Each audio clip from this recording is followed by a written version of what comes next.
Hey guys, it's FIFA Sensation Gaming here, and welcome back to my 13th episode of Season 2 of my Southampton career mode. And we go straight away into this episode. We're going to play 3 games. It was actually technically 4 because we're going to sim one and we're going to play the other 3. Our first of which is an away game against Sunderland. And the last time we played this fixture, we actually lost. I think it was 4-3 or something. It was a high-scoring game near the end of the season. But Joshua Gat goes on a tremendous run here, as you'd expect with his 96 pace, and almost scores at the end of it. Unfortunately, what's his name? I think it was probably Mignolet, or yeah, saves it. But Warris, who's equally as fast, has a shot that is saved, and then Rodriguez cleans up. It looked like a fairly simple goal, but like in real life, that actually isn't an easy chance. I mean, if you look at this, that is coming away from him, and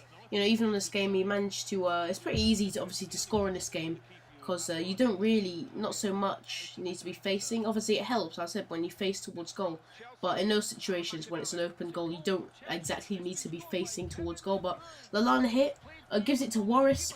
Warris cuts it. No, he doesn't. He wins the ball and cuts inside, and then has a shot and releases the shot to make it 2-0. Half an hour gone, and we were playing sailing. Sunderland, they were like last year when we played them. I think it was the second last game in the season. We lost because of 2 late goals that they scored. They were really strong in that second half back then, but they were really weak in this first half. We were absolutely killing them.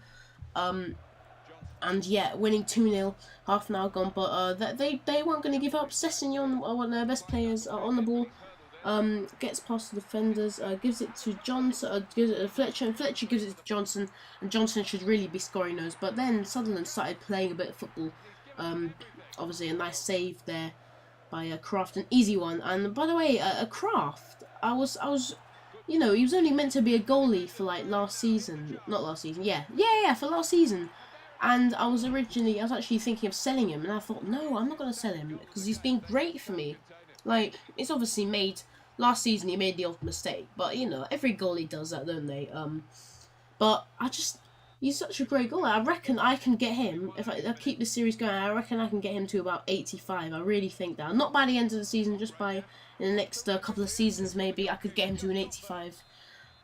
But we actually go 3-0 up there. A lovely, lovely goal by, Rodriguez. It seemed like a pretty ordinary goal, but the way he cut inside, he had this pressure on the defence, he just cut inside and smashed it into the bottom corner. It was a lovely finish for a second goal of the game. Rodriguez, so far, is my player of the season, definitely. You cannot argue with that. He has just been phenomenal so far in the season.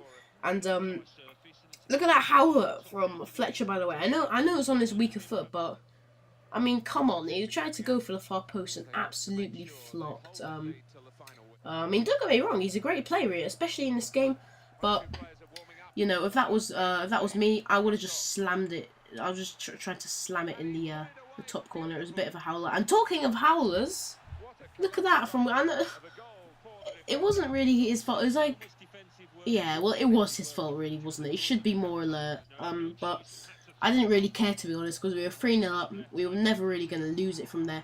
And just to put the icing on the cake, we nearly go and get a goal here. But unfortunately, Gat misses, and that was actually offside, so it wouldn't have counted anyway. But we win the game 3-1, an improvement from last year. I'm looking at every fixture from last season and trying to improve on it. Say if we lost to a team before, I want to come back and beat them the next season, which is what we've done. But we actually go and sim this Brighton game, which is we're at home, and obviously they're 20th, and I just couldn't see us losing this game. Brighton in the Premier League wouldn't be one of the strongest teams. We go 2-1 up there. They actually score Buckley for Brighton, and then Court pretty much seals the game, because once you're 2-0 up and you're get 2 goals up in your simming games, you're never really going to lose it. They get a player sent off, a few subs. And just to put the icing on the cake, Abdul Warris manages to get himself a goal, and Southampton's 4th seal the game. But we have a training injury. Jack Cork out for 6 weeks, suffering a torn hip flexor, and that's actually not as bad as it first sounds, because obviously I have Jeffrey Kondogbia. Kondogbia is an absolute powerhouse, by the way. He reminds me of He's like a kind of Yaya Toure player, except not quite as good. But yeah, we go and sign a left back here from our youth squad called Matthias Fernandez. I believe he's an Ecuadorian centre back. So yeah, and the reason I signed him, he's only 54 minimum overall, but he had 72 maximum overall. So if I can get this guy at 16 at about 65 overall, and I send him out on loan for a couple of seasons, or maybe use him like I have with Balanta, then he could really become the next big thing. But we play a complete second team for this Capital One Cup game, and we actually go 1-0 up there. I was really surprised. Sunderland, obviously, we've just played, so we're playing them again. And yeah, obviously they'll be out for revenge, but they're not doing a very good job of it so far. We score a nice header from Reed, and we were playing literally a completely second team. We were playing Saidi, as you could see, Saidi getting injured there. And obviously because of that, we need to bring on another striker. We're playing some of our youth players. We're playing a very young team, a youth squad basically. But we bring in Mayuka there, which is like suddenly we're playing this whole second team. Then we bring in Mayuka, and it's just like we've got to win this now. Come on. I mean, yeah, Mayuka obviously, with the exception of Kraft, is the only first team player we were playing in this game. And as you get, he's straight in the ball here. And now he is a magician. I thought of a new name. He's the magician, and as you can see, he weaves a bit of magic and scores to make it 2-0. He's just come on and he goes and does that. Like, his work rate, his sprint speed, his overall ability is incredible. Look at this. He just powers past the defender. That's on his weaker foot. He's right-footed. That's on his left foot. You know, I mean, he still gets it completely perfect. And we went 2-0 up. And I'm never going to sell this guy. I don't care how much Real Madrid offer for me, or PSG, or City, or whatever. I don't care how much they offer for me. I'm not going to sell him. Obviously, if they offer, like... No, I'm not going to sell him. God, no, I don't even want to think of that. And again, scoring. Again, the magician is again weaving some magic. A lovely finish, and that is right in the corner. All of his shots are just inch perfect in this match. And yeah, but Bugart here with a bit of pace here, my youth player, who's looking a pretty exciting player, and gives it to Warris, and a lovely finish from Warris. That's what I'm saying. When you're facing towards goal, you will always get it on target. You will always get it in target, and you will nearly always score when you're in this situation with a player like Warris, and he was facing towards where he was shooting it, which is great. And that is it. We win the game 4-0 with our second team. We have beaten Sunderland consecutively in this episode, and we move through to the semi-finals of the Capital One Cup. It's all good. We could either play Cardiff, United, or probably Everton or City, but I fear it's gonna be United or City. It just will. It just will. I know it will. But Southampton versus Sevilla, EuroLeague game, a massive EuroLeague game. Obviously, Sevilla are probably arguably the best team in the group.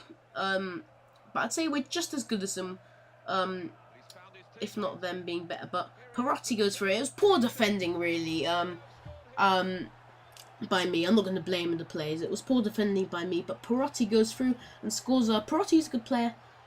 Sevilla have got a lot of good players. They've got Tchaikovsky and Navas and Negredo, as we saw in the game before he scored a hat-trick against us. But that was a nice finish by Perotti. And we go into half-time. As you probably noticed, I'm only really showing the goals. That is because, I'm not going to show, unless it's a big game, I'm not going to show like all the highlights. I'm just going to show the goals. This is a big game. But, people say every game's a big game, don't they, really? But a ball's whipped in to Rodriguez, and Rodriguez scores his 14th goal of the season. That is absolutely brilliant from him. He is an absolute beast. Again, I don't want to sell him, but not as much as I don't want to sell Mayuka. Selling Mayuka will just be a disaster. But Mayuka, speaking of him, Mayuka on the ball has a shot, and that actually goes out for a corner. 1-1. 66th minute. I really want to get into the lead, but they bring on Reyes there. Lallana whips the ball in. Steven Colker is there to make it 2-1.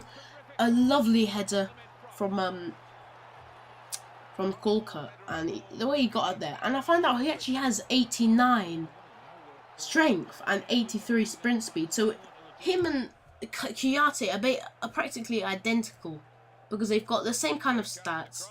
Both of them are fairly fast and are really strong as well. So, yeah, I've got a really solid back four, obviously with Klein and Luke Shaw at the back as well. But my Yuka, being the beast, manages to get a goal. Look at this. I mean, it's so easy for him. He's facing towards goal, but we bring on Sinclair here. Obviously not Sinclair that plays for City, like one of our youth players. But yeah, we make a foul here, or is it a foul really ref? I don't think so. Let's take a look at this. And get the old instant replay out, and yeah, as you can see, Tchaikovsky, I think it is, or Navas on the ball, and did Kuyate? Pretty sure Kuyate got the ball there. Yeah, I know he took the player out, but he also got the ball. It was a crunching tackle. I think that's a bit harsh, giving it a penalty. I wouldn't say it's a terrible decision, but it's just a bit harsh. But it doesn't matter because Negredo smashes it, and it is saved by Kraft. But straight away, he takes a free kick there, and they were going, I don't know, they were like hunting. They were like hunting for me, and hunting at me, like trying to really get a goal. And they had a really big surge. It's like they were going ultra attacking. And again, Negredo scoring his 4th goal against me overall. Obviously not in this game, over the 2 games. Obviously he scored a hat-trick against me. Now he's scoring a 4th goal. And I'm scared of him. Next time we play Sevilla, we better watch out for him. But they get the ball at 87th minute here. Kuyate, oh, Medal squeezes that in the corner in the 89th minute. And yeah, we've thrown it away. Once again, we have thrown away a game in the last 20 or 10 minutes or whatever you want to call it. But yeah, I couldn't believe it. But you know, luckily we're in the group stages. We're pretty big gap between us and Mould. And Sinclair gives it to Mayuka, and Mayuka cuts inside, and Mayuka scores. And that's just Mayuka for you, isn't it? 90th minute, 3-3. What does he do? He gets himself a goal. Look at that. Lovely finish. Again, on his weak foot.